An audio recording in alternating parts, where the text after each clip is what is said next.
kanabitang humanatog buhat sa tanang maayo niya isalikway ratas mga tao o kaha budhian ra ka sa tao nga imong gimahal. Makarelate ba mo ani mga asawa? Kanabang porti nimong higugmas imong bana, imo gid siyang giatiman. Nya dito ra ni ending sa silingan. Kasuway mo ana. Ikaw mo'y maghatag niya kahimsog sa lawas unya adto siya maluya sa silingan, muuli lang nimo kung masakito na. Okay ra na ninyo mga asawa? Kamusang mga bana o ingon ana ang inyong buhaton sa inyong asawa unya ang inyong asawa di gyud mo pakita og pagmahal ninyo, makaingon sa kay kawang ang akong pagbinuotan, kawang ang akong pag-alagad. No? Usahay sad kaming mga pari, mubati po ni ana. Pero tinamong paningkamot, pag trabaho din ni simbahan, niya, libakon ra. Ana, no? Sipyat lang gamay, nalay gamay masulti o mabuhat ang pari. Awa na. Di na hinumduman tong tanan. Posible sad karong abot arong mga Agosto binalhinay man ni, posible pod nga wa ta din ni nya pulihan og laing pare. Naam sa ubang mga pare nga kusog ay mangguba sa mga gihimos unang pare. Gubuon ra sa ning ato din gipanghimo. Hastang kumbinto, gubon. O pa maho magbayad, gubon. Ana, makainguntan, mura magkawang, mura magsayang. Pero dili di ay, basta gipili ganitas Ginoo, matod pa diri sa atong unang pagbasa, ang muhatag giday natog himaya o dungog ang Ginoo. Pasabot ang manluluwas dili din siya concern kung dawaton bagid siya dinhis kalibutan. Ang concern sa manluluwas ug nato nga mukuyog aning manluluwas mao ang pagpadayon, pagbuhat nga wa gyoy paghunong dinhis kalibutan.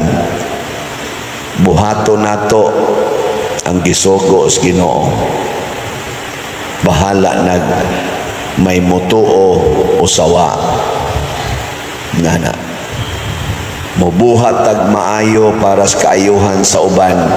Bahala na nga sila nga mo'y nakatagamtam budhian rata. Ana. May na lang na kaysa magbuhat kag dautan para sa uban.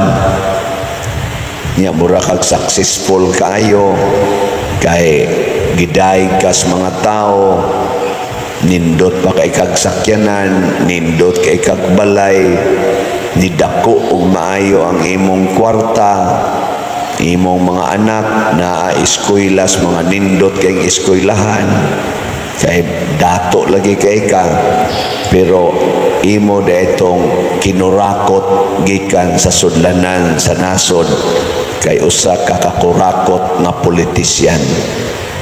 Di ba? Mudaog kas eleksyon, landslide, karong midterm election, unya bunga detos inyong pagpanikas kanang gitawag og vote buying o kaha anha basa dagdag bawas nga paagi sa pagdaog. Wa ba na ron sa atong umaabot nga eleksyon kanang vote buying? Wa na. Uy.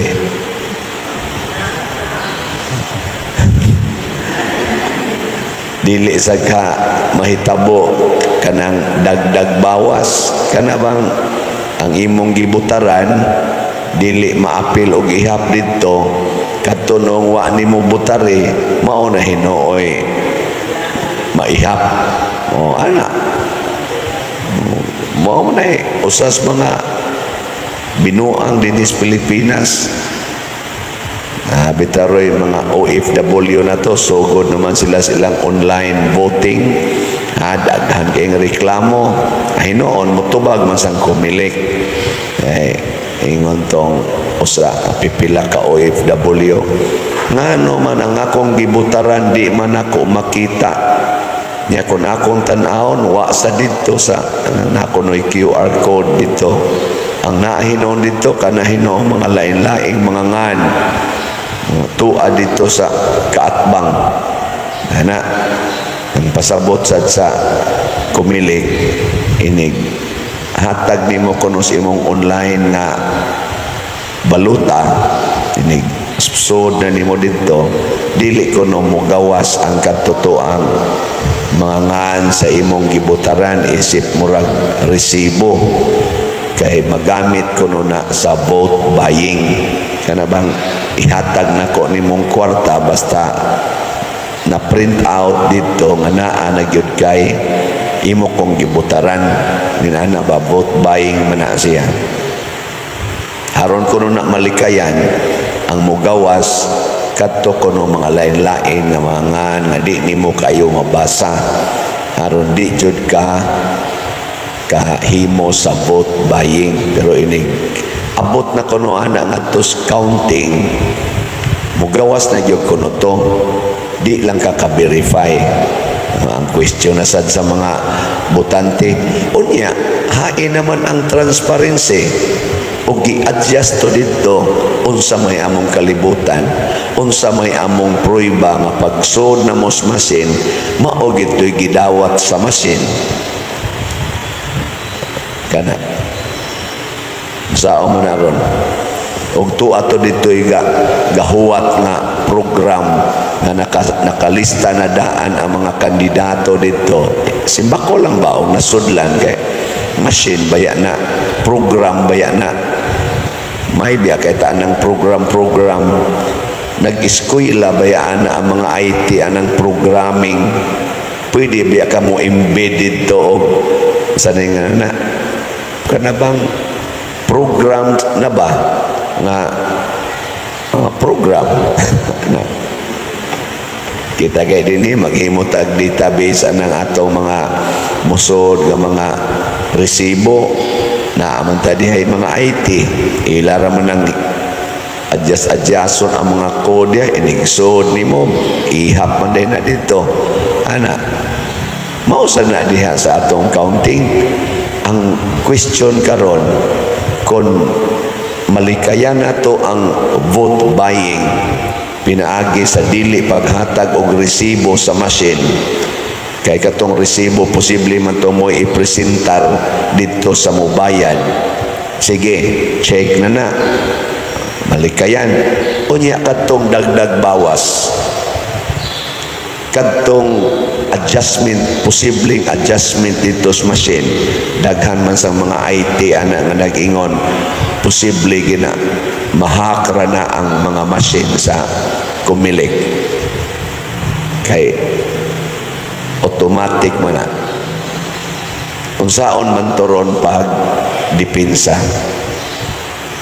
kung masudlan og demonyo ang mga nagkupot adto mga counting machine nga mokolekta kunuhay sa atong mga butar unsaon man na pagdepensa moingon lang kita salig lang mo sa kumilik unya kay ang mga kaso nga naa sa kumilik sukad pas una daghan naman jud kay ng mga kaso nga murag questionable gyud ang resulta unsaon man na nato pagdepensa hinaot unta nga ato ni siyang matagaan ang ato mga naa diha sa kumilik o sa ato mga dagko sa gobyerno administrasyon muhatag og dugang assurance o pamaagi nga kitang mga botante masatisfy nga kining atong pagbutar kinsay gibutaran nimos baluta na ihap gyud hangtod sa pagdeklarar mao gitoy na ihap og kini na kinahanglan og Diyos nun nga kinaiya. Kana bang batasan nga Diyos nun, honesty. Nabay mga honest karon nga nagdagan sa atong eleksyon na tubag na ay mga honest nila o basig na moy atong butaran. Hay may mga na ay honest karon, Team Marcos o Team Duterte. Kamo na bahala mo diyan. Maniid lang sa ta. Mailhan man na silang sinultihan, mailhan na silang binuhatan. Kinsa nila ang kusog ay mutago-tago, kusog ay builad-ilad. Makalibog magina sila. Pero sama sa atong pagpaningkamot nga makakita sa kamatuoran diha sa ato mga lain-laing sektor, gamiton ra sad nato diha sa atong pagbutar. Manghayo taglamdag sa Ginoo, maminaw ta sa ilang mga gipangsulti, maminaw sa tas gipangsulti sa lain-lain nga mga commentators na amana sa social media, na amana sa atong mainstream media. Maghago ta pagpamalandong. Pilion to natong mga tao nga kanabitang mo promote og honest service to the community. Mailhan man gud nato kana mga leader bitaw nga honest, tininuod nga pagserbisyo ngano man kun unsay ilang giserbisyohan mo lambo gyud na. Doon na ba'y mga kalambuan nga mapahimuslan sa mga tao? Kinsa may mas daghag kalambo ang nahatag, kanarong nanagan sa Team Marcos o sa Team Duterte? Mamalandong ta. Niya, kung tanaw na to, mas daghag kalambuan rin di ang usa, arita mo butar. Haron, kung manaog na sila, magpadayon ang mga maayong buhat. Kaya kung kari atong padaogon ang mga buangon, magpadayon sa ang kabuang. Karon daghan kayong binuang sa tong katilingban. Una, graft and corruption, drug addiction, kining crimes karon, tulis, kidnappings, pinatyanay, rape sa mga bata na nasa na karon. Akyat bahay, tulis sa mga drivers, labi na taxi drivers in town na mamuwaw, kaning drugas, grabe na sad kayo, i-video pa ang ilang pag-drugs. Kinsa man ani karong mga kandidato nga nanagan nga murag na agyoy gugma sa pagsumpo ni ining mga katilingbanon or social evils, labi na ning mga bisyo. Kinsa Manila ang naagyoy sinsiro nga pagdeklarar nga ako ning paningkamutan nga masumpo, mao nay atong suportahan. Pero kanang wa gyoy gisulti, wa gyoy gideklarar, ayaw na lang na usik-usik talaga. Mao na siya ang hustisya. Matod pa sa unang pagbasa, ipatuman gyud ang hustisya. Si Jesus mibuhat sa iyang sugo sa pagluwas kanato. Gibudhi-an siya ni Judas, apan si Jesus ni padayon. Murag nindot paminahon si Pedro, kay niingon siya, Lord, andam ko magpakamatay nimo.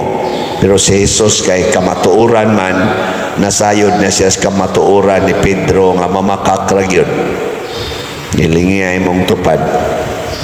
Yung na tanaw na ko nimo, murag baka akong yun ka. Yung na ko. Yung na ba?